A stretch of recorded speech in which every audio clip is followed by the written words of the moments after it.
नमस्कार। हलचल समाचार से पेश है आज की खास खबर। छेड़खानी का विरोध करने पर नाबालिग बहनों की पिटाई। पुलिस ने 8 घंटे बाद दर्ज की रिपोर्ट। बीजाडांडी थाना क्षेत्र में 2 नाबालिग बहनों को छेड़छाड़ी का विरोध करना महंगा पड़ गया। आरोपी आजाद पटेल और उसके पिता मुन्ना पटेल ने घर में घुसकर बहनों के साथ मारपीट की, कपड़े फाड़े और सरेआम घसीट घसीट कर पीटा। पीड़ित बहनें जब जान बचाकर थाने पहुंची तो वहां भी पुलिस ने 8 घंटे तक रिपोर्ट दर्ज नहीं की। आरोप है कि पुलिस ने समझौते का दबाव बनाया और आरोपियों को बचाने की कोशिश की। रिपोर्ट दर्ज होने के 2 दिन बाद भी आरोपी गिरफ्तार नहीं हुए हैं, बल्कि खुलेआम घूमकर पीड़ित परिवार को धमका रहे हैं। इस लापरवाही से क्षेत्र में आक्रोश बढ़ रहा है। पुलिस अधीक्षक ने जांच पर कार्यवाही करने की बात कही है। प्रशांत पटेल की रिपोर्ट।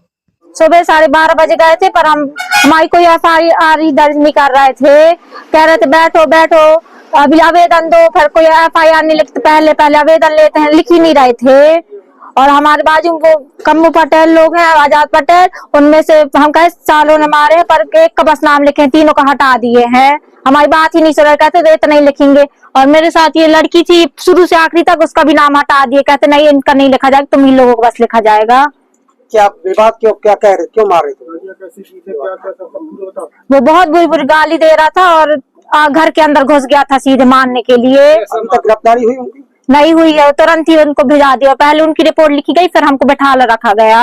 रात में कितने बजे छोड़े उन्होंने? 12 बजे। 12 बजे। क्या नाम आपको? मेरा रुचि साहू। वो 4 लोगों ने मारा, पहले आजाद पटेल ने, फिर उसके साथ उसकी माँ ने, उसके पापा ने, उसकी बहन ने, चारों ने। और आजाद ने तो घर के अंदर घुसकर बहुत बुरी तरीके से मारा है और बहुत बुरी गाली दिया है। छाती में चक चक कर इतना मारा है सर, बहुत ज्यादा। पुलिस की कार्रवाई कैसी रही?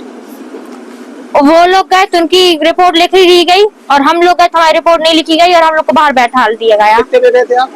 हम लोग लगभग 12:30 बजे की घटना हुई और 1 बजे पहुंच गए थे।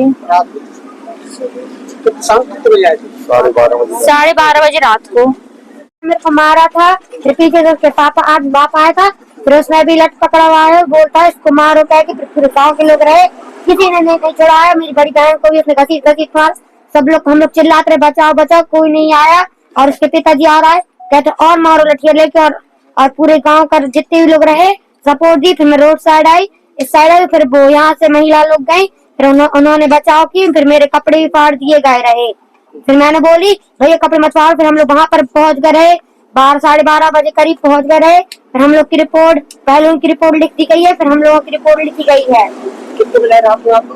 हम रात में 12 बजे आए रहे। जब मुझे पता चला कि इन छोटी छोटी बच्चियों को मारा है और मारने और निर्दयता से मारा है, और इसके बाद में अगर ये लोग जाते हैं पुलिस थाने में, अगर कंप्लेंट अगर इनका समय पे नहीं लिखा जाता, ये रो रो के मुझे ये बात बता रही है। अब मुझे बड़ा आश्चर्य लगता है कि अगर 2 बजे से अगर ये थाने जाते हैं और रात को 12 बजे तक अगर इनके साथ में न्याय नहीं मिलता, इनको FIR दर्ज नहीं होता, ये बड़ी चिंता की बात है। और जिस प्रकार की बीजाडांडी थाने की जो एक्टिविटी जो आ रही है वो बिल्कुल गलत है। और ये जो पैसे और इसका समझौता और ये कोई तरीका नहीं है। मैं कल SP से मिलूंगा इस संबंध में, और मैं बता रहा हूँ बेटा रोने की जरूरत नहीं है, न्याय मिलेगा आप लोगों को। नहीं, बार बार रेखा दुबे की बात आ रही है, ये बच्चियां भी कह रही है कि केस वापस ले लो, समझौता कर लो। और कुछ तो ये भी बता रहे हैं कि वो सामने वाली पार्टी से 10,000 रुपए उन लोगों ने लिया है। ये सारी बातें आ रही है। मैं इन सब के बारे में SP से बात करूंगा कल।